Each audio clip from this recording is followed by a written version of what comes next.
이제 라돈 하면 침대가 떠오르실 텐데 라돈 침대보다 훨씬 더 심각한 문제가 땅속에서 올라오는 라돈입니다.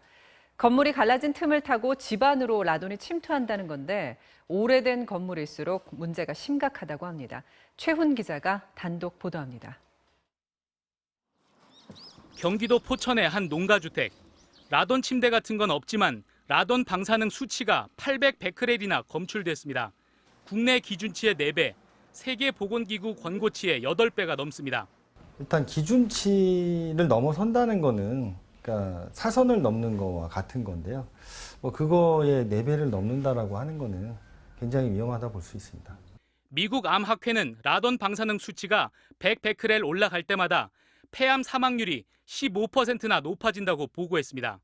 이춘옥 씨 가족들은 이런 사실도 모른 채 이 집에서 30년 넘게 살았습니다.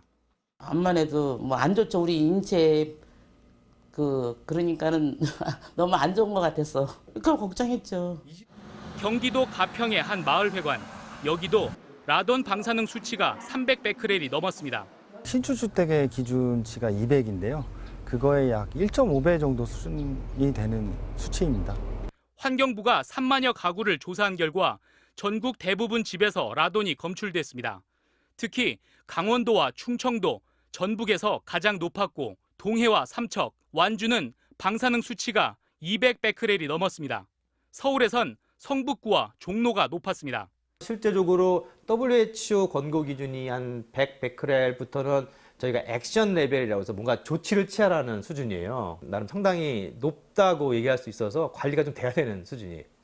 이들 지역의 공통점은 화강암 지대라는 것. 화강암에 포함된 우라늄이 자연 붕괴되면서 라돈이 끊임없이 방출되는 겁니다. 거의 모든 토양에서 라돈은 다 발생을 하는데 그런 위험지대, 화강암 분포가 많다거나 그런 함량이 높은 지역에서는 라돈의 농도가 훨씬 더 높고 그의 위험성이 높기 때문에 관리를 해야 될 것으로 봅니다. 네, 이 문제를 단독 취재한 최훈 기자가 나와 있습니다. 네, 최 기자. 네. 이 정도 상황이라면 국민 상당수가 방사성 물질에 노출돼 있다고 봐야 하는 건가요? 네, 전국 가정 곳곳에 라돈 침대를 깔아놓은 것과 비슷한 상황이라고 보면 될 것 같습니다. 그런데 침대는 폐기하면 그만이지만 이렇게 안반에서 나오는 라돈은 그러지도 못합니다. 그리고 피해자들 대부분이 피해를 보고 있다는 사실조차 모르고 있습니다. 그런 점에서는 라돈 침대보다 훨씬 심각하다고 볼 수도 있습니다. 네, 듣고 보니 정말 심각한데 그렇다면 궁금한 건 이런 사실이 왜 지금까지 알려지지가 않은 건가요?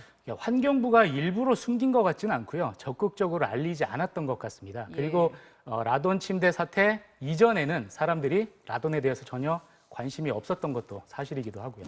그렇다면 이 땅속에서 올라오는 라돈을 막을 방법은 뭐가 있을까요? 네, 다행히 라돈 가스를 막을 수 있는 방법이 있는데요. 이게 미국, 캐나다, 북유럽에서는 흔히 쓰고 있는 방법입니다. 예. 라돈 저감 장치라는 시설인데 이게 생각보다 원리도 간단해서요. 그 주택 아래쪽에다가 배기관을 집어넣고 집 안에 있는 가스를 밖으로 빼내는 방법도 있고 그다음에 라돈 주택을 새로 만들 때 기초공사를 하면서 바닥에다가 차단막을 설치하기도 하는데요. 이렇게 하면 라돈가스를 90% 이상 줄일 수 있습니다. 네, 방법이 있다니까 다행이긴 한데 이게 우리나라에서도 설치가 좀 시급할 것 같네요. 그러면 시청자분들이 궁금해하실 것 같은데 내가 사는 지역의 라돈 수치 이거 어떻게 알 수 있을까요? 네, 그래서 최근에 환경부가 라돈 잠재 지도라는 걸 만들었는데요. 선진국에선 일반적이지만 우리나라에선 이렇게 만든 거는 처음입니다. 근데 이 지도를 보면 지금 현재는 괜찮지만 앞으로 라돈 수치가 올라갈 수 있는 지역을 금방 미리 알 수 있거든요. 이것만 보면 예방을 할 수 있는 겁니다. 그렇군요. 만든 강원도 화천 지역의 라돈 잠재 지도입니다. 붉은색이 진한 곳일수록 땅속에서 라돈이 많이 방출되는 곳입니다. 이런 지역의 건물들은 지금은 라돈 수치가 낮더라도 건물이 낡아 틈이 생기는 순간 언제든지 고농도 라돈이 집 안으로 침투할 수 있습니다. 화천뿐 아니라 충북 괴산과 경북 의성 지역의 라돈 방출량도 조사했습니다. 세 군데 모두 라돈 방출량이 많아 주민들이 조심하지 않을 경우 라돈 방사능에 픽폭될 가능성이 높았습니다.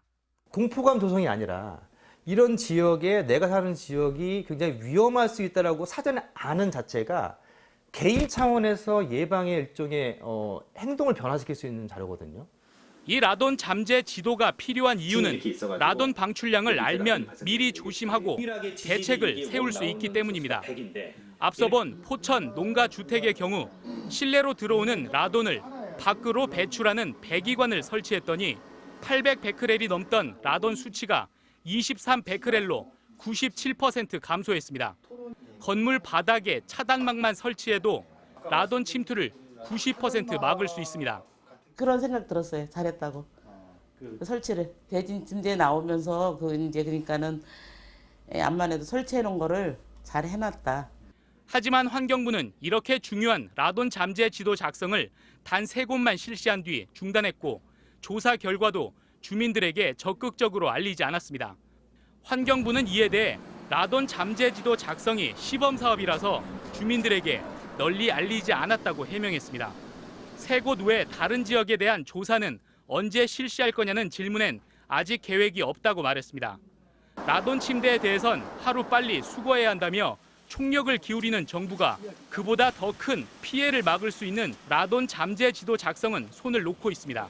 노출을 과하게 해서 줄이면 10명 발생되는 암 환자가 5명, 4명을 줄 수 있는 효과가 있으니 전문가들은 환경부가 전국의 라돈 잠재 지도를 서둘러 완성하고 라돈 위험 지역에서는 미국과 유럽처럼 저감 시설을 적극적으로 설치해야 한다고 말합니다. MBC 뉴스 최훈입니다.